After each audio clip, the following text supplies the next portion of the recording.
Hello दोस्तों, स्वागत है आप सभी के अपने चैनल आर के एक्सपर्ट क्लासेस में। तो अभी की इस क्लास में क्लास 9th के लिए जो 24 सितंबर से अर्धवार्षिक परीक्षा होने वाला है उसके लिए हम लोग संस्कृत के क्वेश्चन पेपर देखेंगे अभी की इस क्लास में। तो आप लोग क्लास में अंत तक बने रहिएगा। बिहार बोर्ड के द्वारा क्लास 9th के लिए अर्धवार्षिक परीक्षा का रूटीन जारी कर दिया गया है। 24 सितंबर से क्लास 9th का अर्धवार्षिक परीक्षा होने वाला है। तो अभी की इस क्लास में हम लोग क्लास 9th अर्धवार्षिक परीक्षा के लिए संस्कृत के क्वेश्चन पेपर देखेंगे। पिछले क्लास में हम हिंदी का क्वेश्चन पेपर बताए थे, तो हिंदी का क्वेश्चन पेपर जाकर देख लीजिएगा, हम बता दिए हैं। तो कक्षा 9वीं अर्धवार्षिक परीक्षा सितंबर 2025 ये संस्कृत का क्वेश्चन पेपर है और संस्कृत का विषय कोड 105 रहेगा और फुल मार्क्स 100 रहेगा। और सबसे पहले पेपर में खंड अ मिलेगा। खंड अ में आपसे वस्तुनिष्ठ प्रश्न यानी ऑब्जेक्टिव टाइप क्वेश्चन पूछा जाएगा। तो आइए पहला नंबर क्वेश्चन देखते हैं और लास्ट में हम आपको बताएंगे कि आप लोग ऑब्जेक्टिव सब्जेक्टिव कहाँ से डाउनलोड कर सकते हैं। तो पहला नंबर क्वेश्चन यहाँ पर पूछा गया है, पशुओं की स्वाभाविक स्थिति का वर्णन किस कवि ने किया है। बताना है कि पशुओं की स्वाभाविक स्थिति का वर्णन किस कवि ने किया है, बाणभट्ट या फिर वाल्मीकि या कालिदास या भट्टी।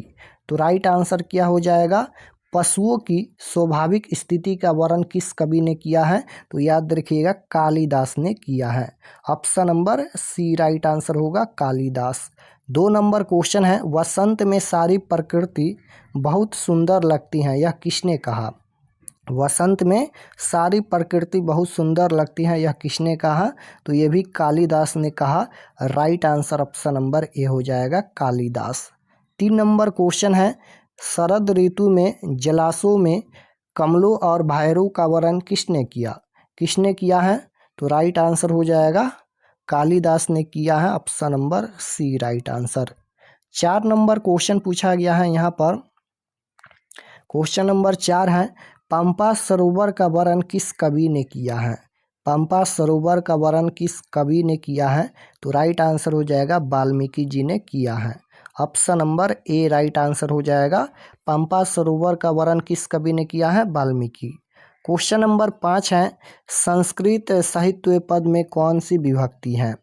संस्कृत साहित्य पद में कौन सी विभक्ति है, षष्ठी विभक्ति या सप्तमी या चतुर्थी या पंचमी।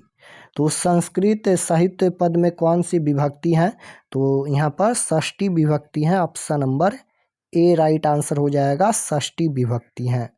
क्वेश्चन नंबर 6 पूछा गया है, 1,00,000 श्लोक किस ग्रंथ में है। बताना है कि 1,00,000 श्लोक या किस ग्रंथ में है, वाल्मीकि रामायण या महाभारत या गीता में या विष्णु पुराण में। तो राइट आंसर क्या हो जाएगा, 1,00,000 श्लोक किस ग्रंथ में है, राइट आंसर हो जाएगा महाभारत में 1,00,000 श्लोक हैं। Option number B right answer, Mahabharata. 7 नंबर क्वेश्चन है कि यक्ष युधिष्ठिर संवाद पाठ किस ग्रंथ से लिया गया है। किस ग्रंथ से लिया गया है, तो राइट आंसर हो जाएगा महाभारत से लिया गया है।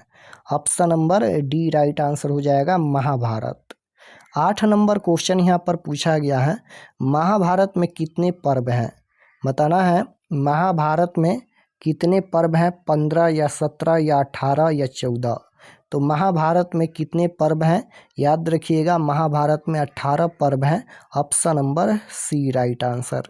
9 नंबर क्वेश्चन है, सरोवर के स्वामी कौन थे।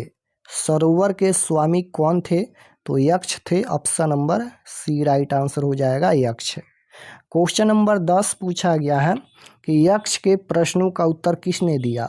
यक्ष के प्रश्नों का उत्तर किसने दिया, तो राइट आंसर हो जाएगा यहाँ पर Yudhishthir. Option number D right answer.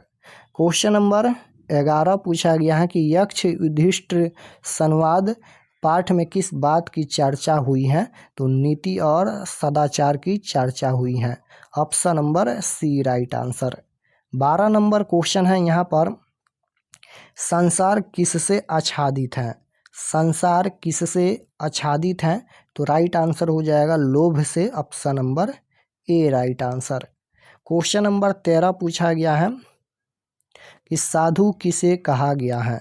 साधु किसे कहा गया है, तो राइट आंसर क्या हो जाएगा।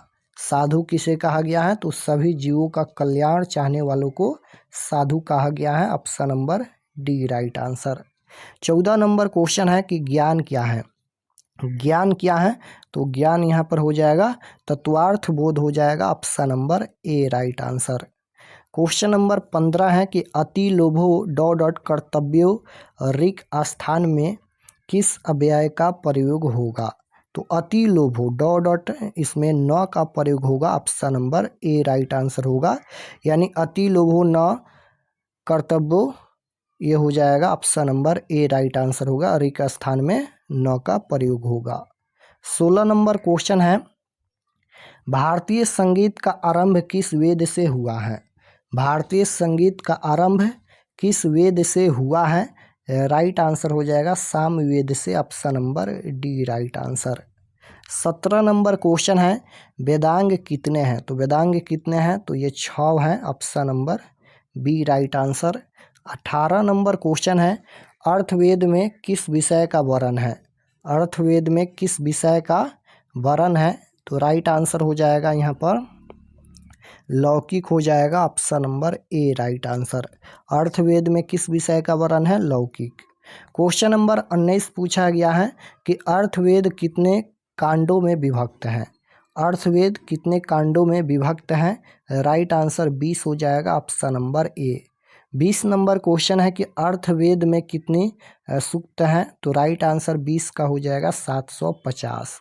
21 नंबर क्वेश्चन है कि सामवेद कितने भागों में विभक्त है। अब यहाँ पर पूछा गया है कि सामवेद कितने भागों में विभक्त है, तो ये हो जाएगा 2। Option number A right answer. 22 number question यहाँ पर पूछा गया है कि अजुर्वेद के कितने प्रकार हैं। अजुर्वेद के कितने प्रकार हैं, राइट आंसर हो जाएगा 2। Option number A right answer. 23 number question है कि उत्तर भारत में कौन सा अजुर्वेद प्रचलित है। उत्तर भारत में कौन सा अजुर्वेद प्रचलित है, तो राइट आंसर हो जाएगा यहाँ पर शुक्ल अजुर्वेद हो जाएगा। Option number A right answer. 24 number question है संस्कृत में धातुओं के कितने प्रकार हैं। संस्कृत में धातुओं के कितने प्रकार हैं, तो राइट आंसर हो जाएगा यहाँ पर संस्कृत में धातुओं के कितने प्रकार हैं, अनंत प्रकार हैं, इसलिए डी राइट आंसर हो जाएगा, इनमें से कोई नहीं। संस्कृत में धातुओं को कितने प्रकार हैं, इनमें से कोई नहीं हो जाएगा क्योंकि अनगिनत हैं। क्वेश्चन नंबर 25 पूछा गया है यहाँ पर गुढ़ा पद का अर्थ कौन सा है, तो राइट आंसर हो जाएगा 25 नंबर का। ऑप्शन नंबर ए हो जाएगा कठिन, राइट आंसर। क्वेश्चन नंबर 26 पूछा गया है कि पाणिनि कौन थे, तो राइट आंसर हो जाएगा 26 नंबर का यहाँ पर व्याकरण। Option number C right answer.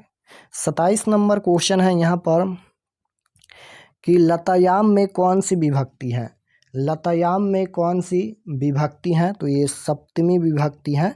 Option number C right answer होगा सप्तमी विभक्ति। 28 नंबर क्वेश्चन है कि अपरीक्षा किस लकार का रूप है, तो ये लड लकार का रूप है। Option number A right answer.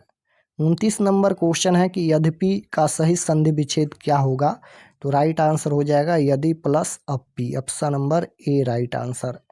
30 number question यहाँ पर पूछा गया है गणेश में कौन सा समास है, तो गणेश में यहाँ पर ये बहुब्रीहि समास है, लेकिन बहुब्रीहि समास यहाँ पर नहीं दिया गया है, तो अविभाव समास भी हो सकता है, लेकिन यहाँ पर ये गणेश जो है वह बहुब्रीहि समास है, याद रखिएगा। तो चलिए हम आपको बता देते हैं कि आप लोग क्वेश्चन पेपर कहाँ से डाउनलोड कर सकते हैं, ऑब्जेक्टिव और सब्जेक्टिव। और अगर आप लोग चैनल पर नए होंगे तो चैनल को ज़रूर सब्सक्राइब कर लीजिएगा ताकि आने वाले नेक्स्ट क्लास आपके पास ज़रूर पहुँचे। तो ऑब्जेक्टिव और सब्जेक्टिव क्वेश्चन आंसर डाउनलोड करने के लिए गूगल पर चले आना है और आपको सर्च करना है आरके एक्सपर्ट क्लासेस। इसी चैनल का नाम आपको गूगल में सर्च करना है आरके एक्सपर्ट क्लासेस। तो जैसे ही गूगल पर सर्च करेंगे आरके एक्सपर्ट क्लासेस तो आपके सामने फर्स्ट पेज आएगा, इस प्रकार से पहला पेज आएगा, इस पर आपको क्लिक करना है। तो चलिए हम इस पर क्लिक करते हैं। जैसे ही क्लिक करेंगे ये ओपन हो जाएगा। ओपन होने के बाद आपको नीचे आना है क्लास 9th के सेक्शन में। तो नीचे आएंगे तो यहाँ पर क्लास 9th का सेक्शन मिलेगा। यहाँ पर देख सकते हो ये क्लास 9th का सेक्शन है और इसमें ही आपको सभी सब्जेक्ट का क्वेश्चन पेपर मिलेगा। तो जैसे आपको हिंदी का देखना है या फिर संस्कृत का देखना है तो यहाँ पर क्लिक करके देख सकते हैं। जैसे यहाँ पर है 24 सितंबर class 9th Hindi question paper half yearly exam 2025 यानी अर्धवार्षिक परीक्षा 2025। तो ये हिंदी का है और ये संस्कृत का है और भी सब्जेक्ट का अपडेट होगा। जो भी सब्जेक्ट का देखना है क्लिक करके देख सकते हैं। जैसे हिंदी पर क्लिक करेंगे ये ओपन हो जाएगा। नीचे आएंगे तो सब्जेक्ट हिंदी है, एग्जाम डेट 24 तारीख को होने वाला है और व्हाट्सअप चैनल आप लोग ज़रूर ज्वाइन कर लीजिएगा। नीचे आएंगे तो यहाँ पर ये जो रूटीन जारी किया गया है यहाँ पर ये देख सकते हो 24 तारीख से आपका एग्ज़ाम होने वाला है। यहाँ पर देख लीजिए बिहार बोर्ड के द्वारा ये रूटीन जारी किया गया है, तो ये भी पढ़ लीजिएगा। नीचे आएंगे तो ये परीक्षा से संबंधित महत्वपूर्ण जानकारी है, एक बार ज़रूर पढ़ लीजिएगा। पढ़ने के बाद नीचे आएंगे तो यहाँ पर देखिए class 9th half yearly exam Hindi objective answer की, यहाँ पर ये ऑब्जेक्टिव का आंसर यहाँ पर अपडेट हो जाएगा। अभी अपडेट नहीं हुआ है, यहाँ पर ऑब्जेक्टिव का आंसर यहाँ पर अपडेट हो जाएगा और ये ऑब्जेक्टिव यहाँ से देख लीजिएगा और यहाँ पर पीडीएफ सब्जेक्टिव का पीडीएफ यहाँ से डाउनलोड कर सकते हैं और यहाँ पर क्वेश्चन पेपर भी यहाँ से डाउनलोड कर सकते हैं। तो यहाँ पर हिंदी और संस्कृत का डाउनलोड कर सकते हैं इसी प्रकार से संस्कृत पर क्लिक करके।